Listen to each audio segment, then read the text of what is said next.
Sana po ay keep on singing till Jesus comes. Check po ay honest na tanong po sa atin. Ano na po ba ang relasyon natin sa Diyos ngayon? Tayo po tatanungin. Sasabihin po siguro ninyo, I'm fine, okay. O kung tatanungin po kayo, siguro sasabihin po ninyo, pinagtatrabahuhan ko pa. Yung pong reality check ay ngayon po tinatanong, hindi nung nakaraang taon, hindi nung mabautismo ka, hindi pagkatapos ng 5 taon, ngayon po ang tinatanong ano po ang kalagayan ng ating relasyon sa Diyos. Ang sabi po dito sa ating leksyon, yung kalagayan daw po natin sa Diyos, kahit sa po relasyon natin sa ating asawa, relasyon sa ating kapatid, sa ating kaibigan, ay nangangailangan po ng oras. Nangangailangan po ng oras na ating igugugol para mapabuti ang ating relasyon sa ating kapwa. Ganun din naman po daw sa Diyos. So, kailangan po tayo maglaan ng oras sa pananalangin, sa pag-aaral ng kanyang banal na salita, at saka sa pagbabahagi nito. Ano yung mga bagay na yun? Pera? Lalo yan, di ba? Ay, ang dating kinakarga ko na 55 pesos per liter, 100 na ngayon. No? Lalo na pag diesel, no? So, tingnan natin, ano ba mga bagay? Pera? Relasyon natin sa ating kapwa, may kagalit tayo? Yung naglalayo sa atin sa Panginoon? Trabaho? Diba? Yung naglalayo. Ito kasi mga bagay na ito, anything na maglalayo sa atin sa relasyon sa Diyos, ay dapat natin tanggalin sa ating buhay. Mahirap. Hindi ko sinasabing madali. Mahirap. Tama? Mahirap po. Hindi lang naman kayo nakakaranas no, miski ako. No? Napakahirap. Pero, may pangako naman ng Diyos. Diba? Pag lumapit tayo sa Kanya, He will not forsake us. Diba? Pag lumapit tayo, humingi tayo talagang patawad, we repent, ay patatawarin niya tayo. Diba? So how do we create a personal, intimate relationship with God? Paano tayo magkakaroon ng personal, intimate relationship with God? Babalik tayo dun sa basic. Ano ba yung basic? Ang naririnig natin sa mga kabataan eh. Pag madali sa sabihin ng mga kabataan, basic lang yan. Di ba? So basic. Ano ba yung basic? Ang pag-aaral ng banal na salita ng Diyos at ang panalangin. Wala nang iba. Lumapit tayo sa kilalanin natin mabuti ang Panginoon. Kilalanin natin. Kasi hindi tayo magkakaroon ng personal na intimate na relationship sa isang tao kung hindi natin sa kilala. Tama? Sinagot mo ba yung boyfriend mo o girlfriend mo? Kilala mo na ba siya ng tunay?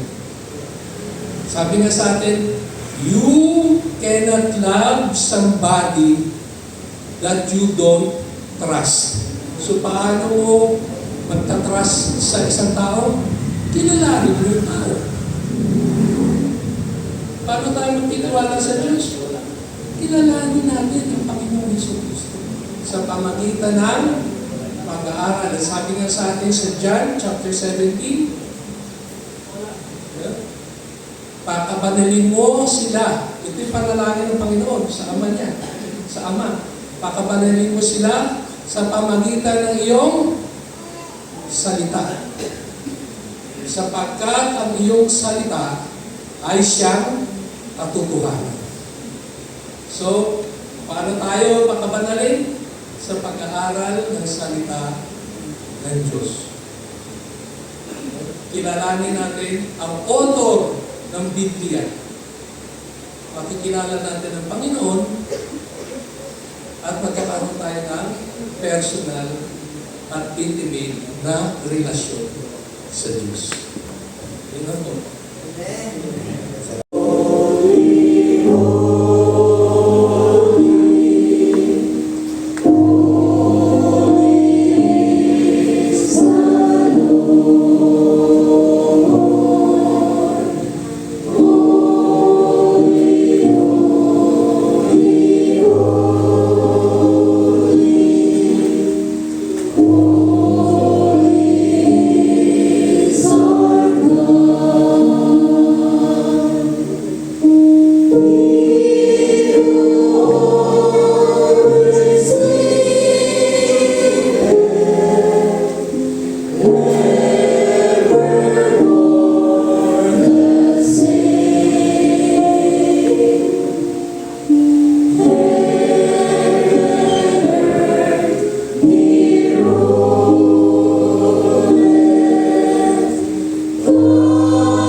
Tayo hanapin ang ating sarili at ipako ito sa krus. Sa pagbabalik natin ngayon ng ikapuat ng Diyos at pagbibigay ng ating regular na sistematikong mga handog, maglaan tayo ng ilang sandali upang hingin sa Diyos na alisin ang anumang makasariling pagnanasa sa ating mga puso. Hilingin natin sa Kanya ang isang bagong puso na hindi makasarili at talagang magbigay. Salamat sa inyong matapat na pagbibigay ngayon. Maaari na po natin ibigay natin ng handog at ikapo.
Sabi nila patay ang Diyos, Sabado nakalibing, hindi naman alam natin hindi totoo yan, pero hindi naman tayo dapat maging malungkot.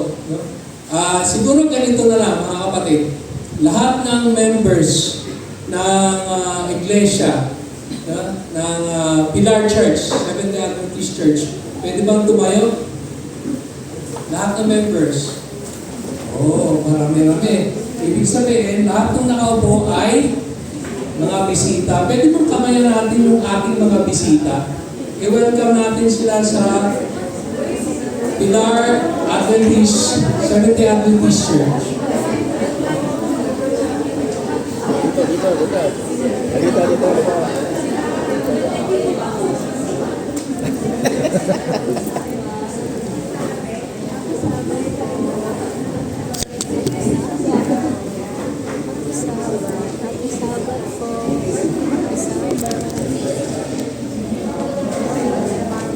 Maraming salamat po. Hindi po ba masaya na i-welcome natin yung ating mga bisita, lalo na yung mga first time natin mga bisita. Although hindi naman ako member ng church na to, ako ay regular na bisita, ika nga, no? Ma-attend dito sa iglesia na punta, pag-attend sa church ngayong umaga.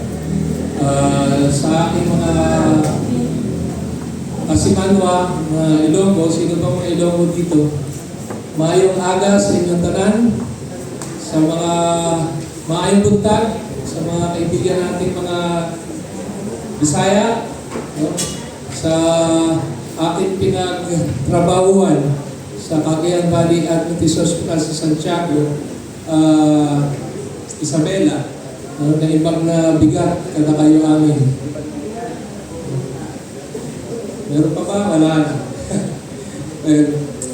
Maray na Diyos, maray na aga sa Indogapos, sa mga Bicolano.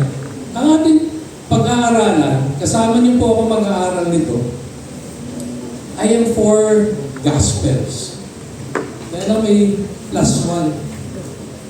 Alam natin yung 4 Gospels. Ano ba yung 4 Gospels? Ay, huwag kayong magbiro. Ano yung 4 Gospels? Matthew, Mark, Luke, and John. Ano yung +1? Malalaman natin mamaya. Sabi sa atin sa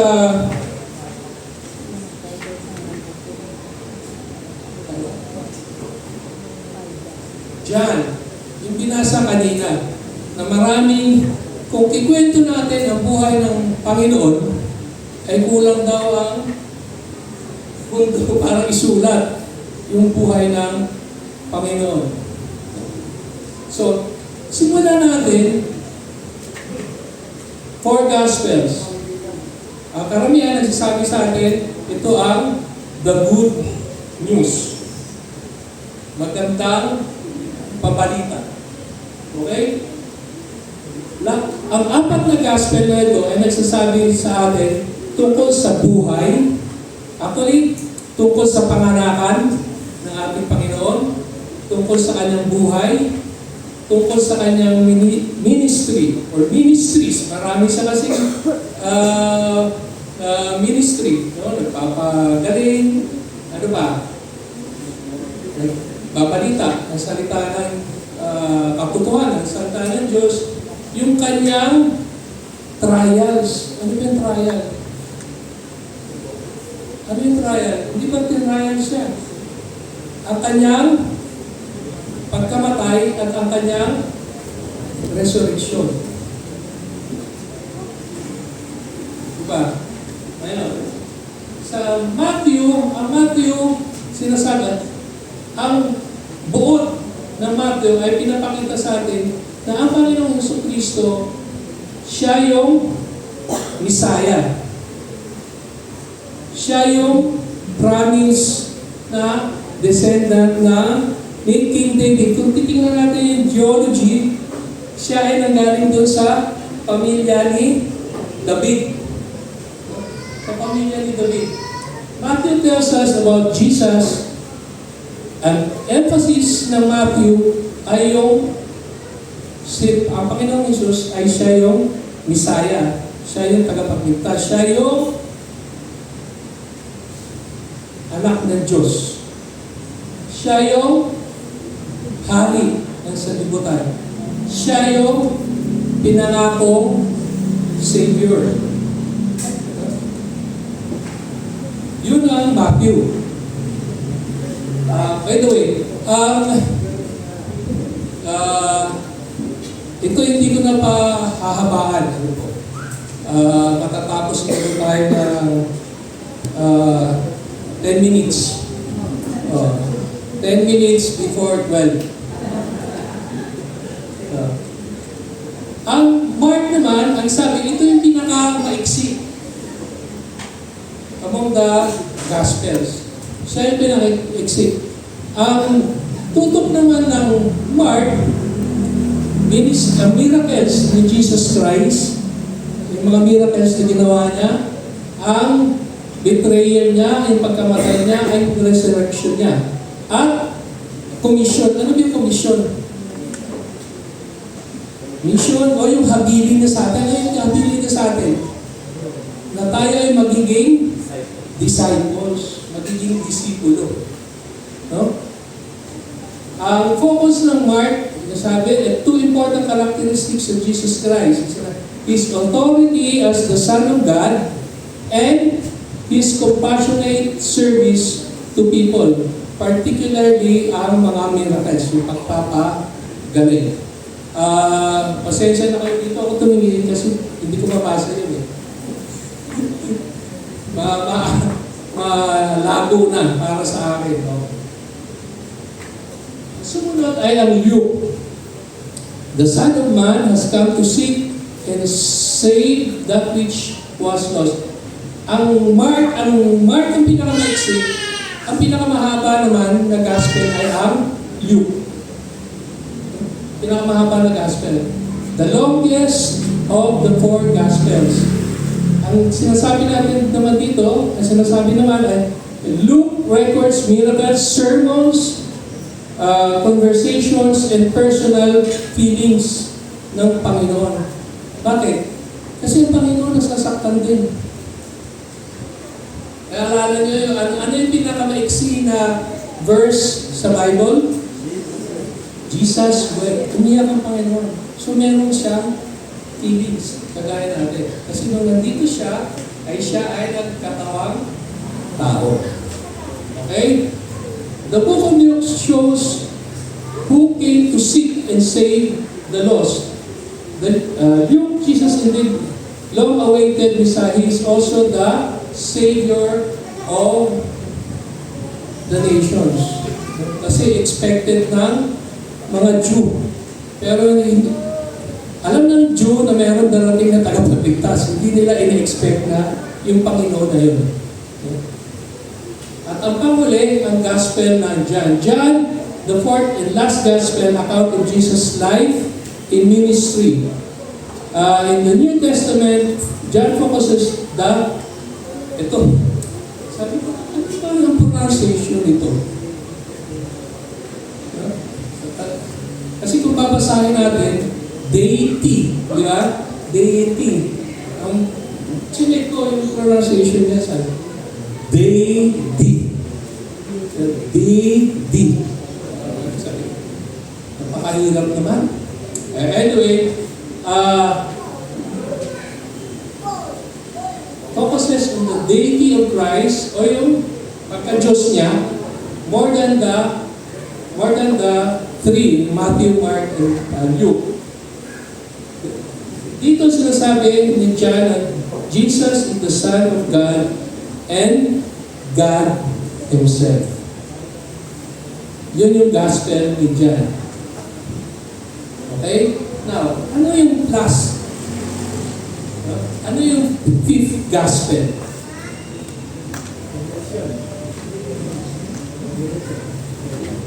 Ano yung fifth gospel?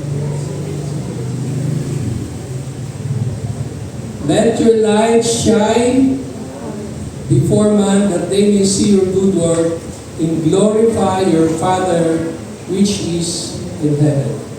Ang panglimang gospel ay ang buhay natin. Ang buhay natin. Pinag-aralan natin ang buhay ng Panginoon. At nung tinanggap natin ang Panginoon, ang kanyang pag-ibig na sa atin, at dapat ito ay ang ilaw na sa atin, dapat ito ay ibahagi din natin sa iba. No? Matthew 5:14-16. So, a Christian is a walking sermon. They preach far more than a minister does. Yung minister, of course, naririnig natin dito sa pulpito, pero ang buhay niya, of course, nakikita din sa araw-araw. No? For they preach, pero tayo, we preach more than the minister does. For we preach all week long. Mula sa pag-gising natin sa umaga, ano na bang ginagawa natin? Nakikita yun. No? Nakikita ng ating mga kasama sa bahay. Nakikita. The most powerful sermon is you. The most powerful sermon is you. Not just what you say, but what you do. So, napaka-importante yung ating ginagawa, yung nakikita. People watch your sermon every single day. You are leading them to God or leading them straight. Now, itong sabi ni Cory Booker. Yung Booker na yan, dyan ako nagka-problema eh. Kasi yung aking employment, wala sa aking, o sa aking pag-aaral, hanggang sa employment ko, ang pangalan ko ay Alan Tauro, Alan C. Tauro. Yung birth certificate ko, passport ko, kasi passport natin is based sa birth certificate, di ba? Alan Booker C. Tauro. Nung nag-file ako ng retirement ko sa SSS, hindi daw ako yun. Sabi ko, naku, patay. So, gagawa ka lang, parte namin, patunay na, yung Alan Booker at saka Alan, ikaw yun. Lesson na yan sa atin, before you speak to me about your religion, before you speak to me that you are Seventh-day Adventist, first show it to me how you treat other people. Pakita mo muna sa akin kung paano mo i-treat ang ating mga kapitbahay, yung mga ating kasama sa iglesia.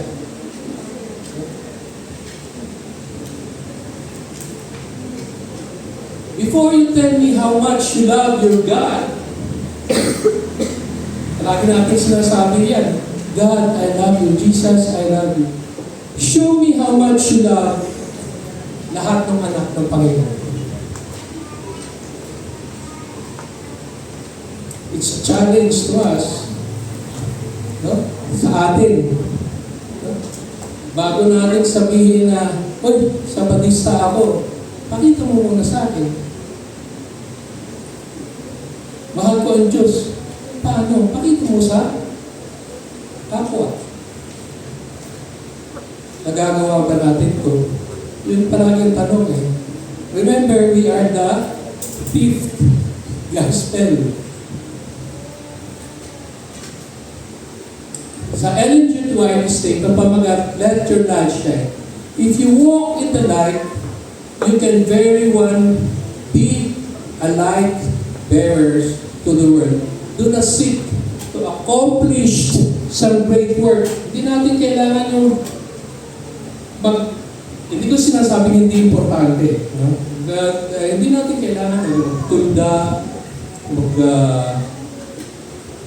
mag-ipon ng maraming tao para magbigay ng Bible study. Hindi ko sinasabing mga kapal, don't get me wrong. Hindi ko sinasabing hindi pwede. Pwede. Pero huwag natin kakalimutan yung maliliit na bagay. Pwede natin gawin yun. Pero malibit, nakakalimutan natin yung maliliit na bagay, no, na malapit sa atin. Ano yun? Yung a little kindness, yung pagpasok dito, tayo ay ngumingiti sa mga bisita, nagsishakean, i-welcome natin. Nakakalimutan natin yun. No, nakakalimutan natin. We can do very much by exemplifying the truth in our daily lives. Yung mga maliliit na bagay, nakakalimutan natin. Gusto natin agad, mahilig tayo dun eh, lalo na sa mga kabataan. No? Gusto natin kaagad bongga, malakihan. Pero yung maliliit na bagay, nakakalimutan natin. Dito lang sa ating church. Shake hands, smile.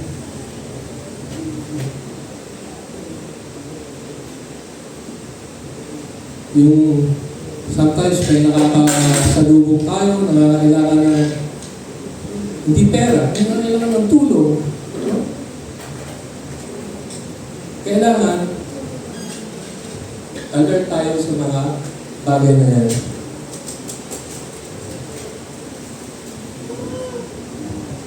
And the last, mga kapatid, ito ay si Brenda Walls Ministry, isang Seventh-day Adventist woman. Siya ay maraming sinulat na libro, mostly devotional books.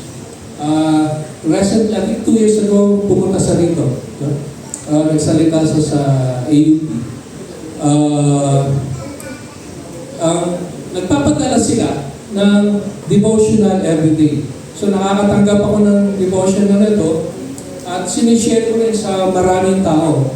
I think si Brother Rocky pinadadala ko ng devotional. Itong devotional na ito ay devotional niya noong Thursday. Sabi ng pamagatay, spiritual blindness. It is important to let your light shine. But you don't need to announce it. Kagaya ng sabi niya, kagaya ng isang lighthouse. Ang lighthouse ba, naglalagay ng nag-a-announce, nagsisirena na, "Hoy, lighthouse kami, huwag kang lalapit dito, mababangga ka." Hindi, basta, iilaw lang siya.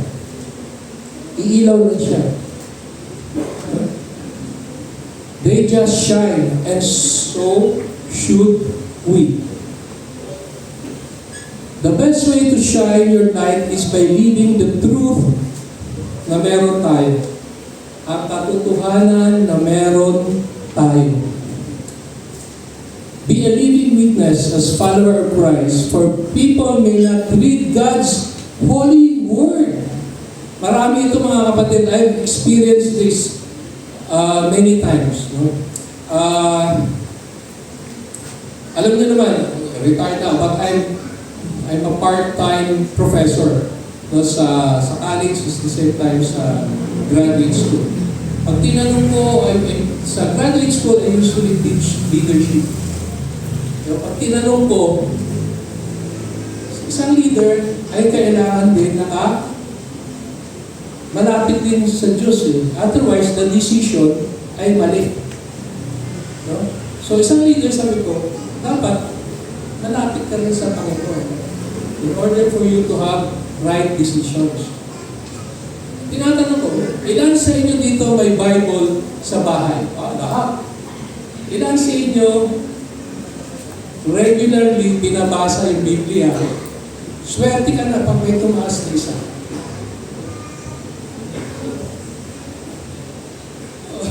Swerte ka na pag may tumaas. Ginawa ko din yan sa mga college students to. Ganun din. Lahat merong Bible sa bahay. Pero pag tinanong ko kung binabasa nila, hindi ko na nga sinabing regular. Binabasa nyo ba? Swerte na pag may tumaas na kamay ng isa. So how do they know now Jesus Christ? Sa pamagitan natin. Sa pamagitan ng buhay natin. Pinapakita natin. I've been in the industry for 35 years bago ako nag-retire.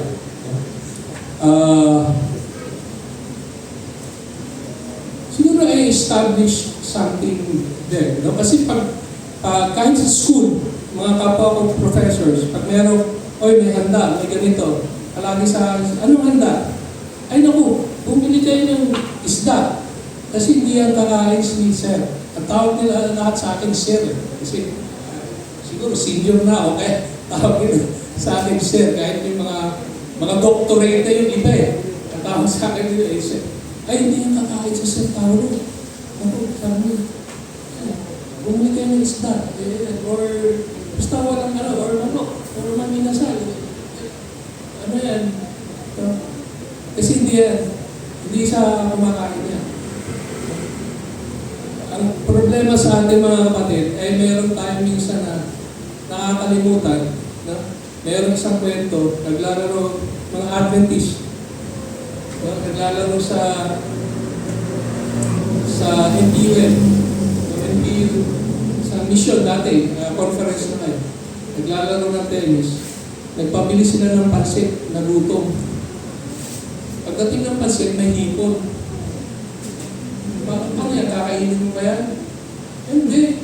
Ano na yan? Ito yan. Pinitik. Pinitik na hipon. Pinitik na hipon. Iranggal.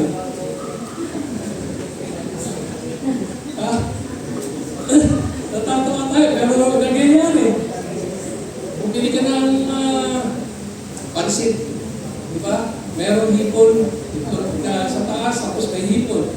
Sasabihin natin, wala yan, pinatong lang yan eh. Nilagay lang yan sa taas. Tatawa tayo, pero, di ba? Ganun ang mga nangyayari sa atin. Well, it shows, paano ba tayo talaga mamuhay? Tayo ba nasa katotohanan? O hindi? Tingnan natin, alam niyo pag sinasabi ko to sa inyo, sinasabi ko rin sa sarili ko, tingnan natin ang ating buhay. Kasi, kagaya ng ating lesson, it reflects our relationship with God. It reflects our relationship with God. People may not read God's word, Holy Word, but they will read your life. It will read my life. No? It will read my life. I remember a friend. Binisita ko yung mother niya sa hospital. Tapos meron siyang isang anak na lalaki. Sabi ko, Sabado. Dinalaw ko, where's your iPad? Alam mo yung sagot sa akin? Baba. Elementary. Alam mo yung sagot sa akin? I don't use my iPad on Sabbath.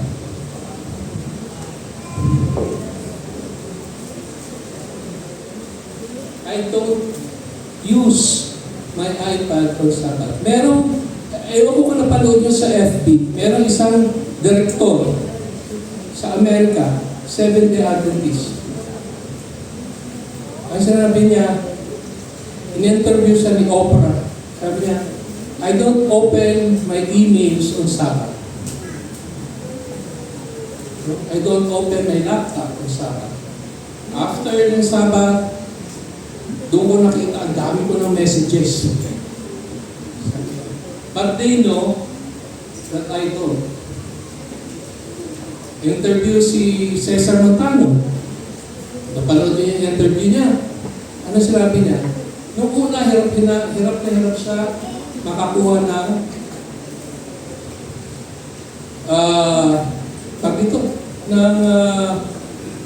kanyang actors ng parte sa pelikula. Hirap siya. No? Pero nung bumalik siya sa Diyos, because talaga naman Seventh-day Adventist sila eh. Yung mother niya sa Santa Ana Church, sila ng Santa Ana Church. Maliit pa yan sila, kilala ko na. No? Kaya minsan nagkita kami, akala ko, hindi na ako makikilala sa akin. Kuya, uy! Sabi ko, kumakanta ka pa ba? Sabi ko, medyo. Pero hindi na ngayon, sabi ko. Ano sabi niya? Wala siya. Pero nung simula nung bumalik siya sa pagka-Adventist at in-honor niya yung Sabbath, doon pumasok yung mga maraming kontrata sa kanya. Doon niya ginawa yung yung pelikula na sumikat na yung nagdadive sa Mindanao, Moro Ami. Nabigay sa kanya yun. Because it was what? Nakita sa buhay niya. Kaya sinasabi niya, hindi ako mag-shooting ng araw na Sabado. Wala. Wala siyang trabaho sa araw na Sabado. Pwede natin gawin yun. Pwede natin gawin. Meron akong, ayaw ko kung kilala niyo si Pastor Caco, yung namatay na siya, pero yung anak niya ay dapat cum laude ng engineering sa Mokuma. Eh kaso, yung defense ng thesis ayaw sa pagbigyan ng professor, ayaw sa pare. Sabi ko, paghanap ka na muna ng trabaho. Hayaan mo muna. Although meron batas yan, but you know, it's hard to hindi kaya, kausapin mo, pastor, pasilitahin mo, kausapin mo ka. Well, hindi talaga pumayag.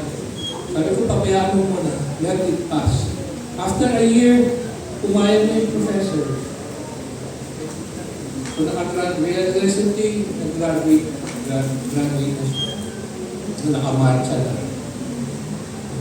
So, depende yan kasi sa buhay natin, sa paninindigan natin sa katotohanan. Okay? Let your light shine, and in doing so, you can help others see their way out of darkness and find the cure for spiritual blindness. Totoo yun mga kapatid. Totoo yun. Ang buhay natin, kaya minsan, bantayan natin ang ating pagsasalita. It happened to me. Sabi, ano ba yan siya? Ano ba yan si Alan? Sa Batista pa naman. Narinig niya na yan? Nakarinig na kayo ng gano'n? Di ba sa Batista ka? Bakit? Bawal yan? Di ba? Hindi ka gaya ng kaibigan mo Muslim. Sabi niya, barbecue. Sabi niya, baboy yan eh. Sabi ko, baboy yan. Hindi. Sabi niya, yung baboy yun, no? Yung buhay ito, barbecue. Ganun pa tayo. I hope na, mga kapatid. I hope na. Marami tayong bagay na dapat, nakikita talaga sa atin ng katotohanan. Mahirap. That's why, sabi nga ni Paul, we have to surrender our lives daily. We should die daily sa Panginoon. At sa panghuli, mga kapatid, the greatest sermon you will preach is how you live your life. Words may inspire for a moment, but Christ-centered life leaves a lasting testimony. Kasi yun ang natatandaan. Uy, pag si brother ganun, no? Siguro, dapat maging ganun na rin tayo. Naalala ko yung Sister Gucci, nang siya ay nakabugol, nag-video ang isang pamangkin niya sa Amerika. Sabi doon ko naranasan, sabi niya, na tuwing alas 7 ng gabi, sa bahay nila, bahay namin, merong worship. Nanalangin sila. Tapos sabi niya, kaya magkapit-bahay din kami ng kapatid niya. Yung, sabi niya, kaya ako, tuwing alas 7 ng gabi, lumilipat sa doon sa amin. Kasi nga, merong worship, merong panalangin. So, ilan sa atin dito ang nag-worship pa sa gabi? O nag-Korea novela na lang tayo? O telenovela na lang? Hindi ko na kayo patatasin na kapatid. Lahat tayo guilty, di ba? Kaya, it's about time, mga kapatid. Na ibalik natin yung worship sa umaga kahit sa gabi. Sa Batangas, I have my own small place. Pag alas 7 na gabi, tinatawag ko yung mga bata. Mga bata. Sabi ko, pasok. Magpipray mo na tayo. Eh pag wala ako, sabi ko, magbi-video call yan. Dito, 7 na, magpipray na. Agabi, video call. Sige, pray tayo. Kahit video call. Ang ibig ko lang sabihin, kaya natin gawin yung mga maliliit na bagay na yun. Kaya natin gawin. Diba? Every choice, every act of kindness, every moment of integrity quietly declares the gospel. May we live, itong aking panalangin mga kapatid, may we live in such a way that others see Jesus in us. More clearly in our actions than in our words. Happy Sabbath po sa inyong lahat.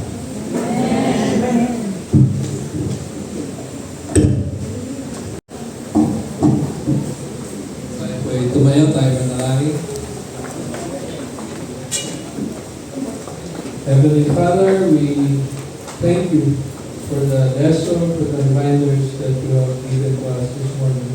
Dismiss us now, Lord, with your blessings, with your guidance, with your love in our heart, and especially with your Holy Spirit.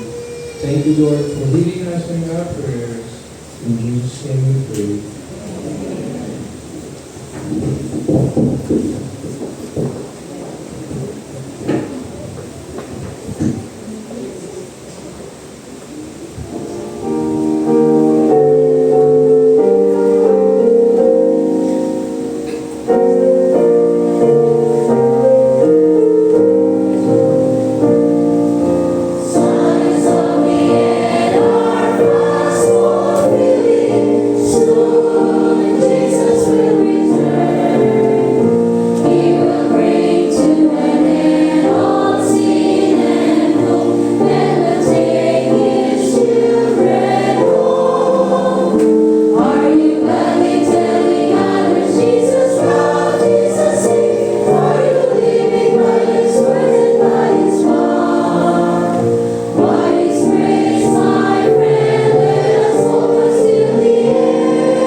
Sa Sabado pa lang.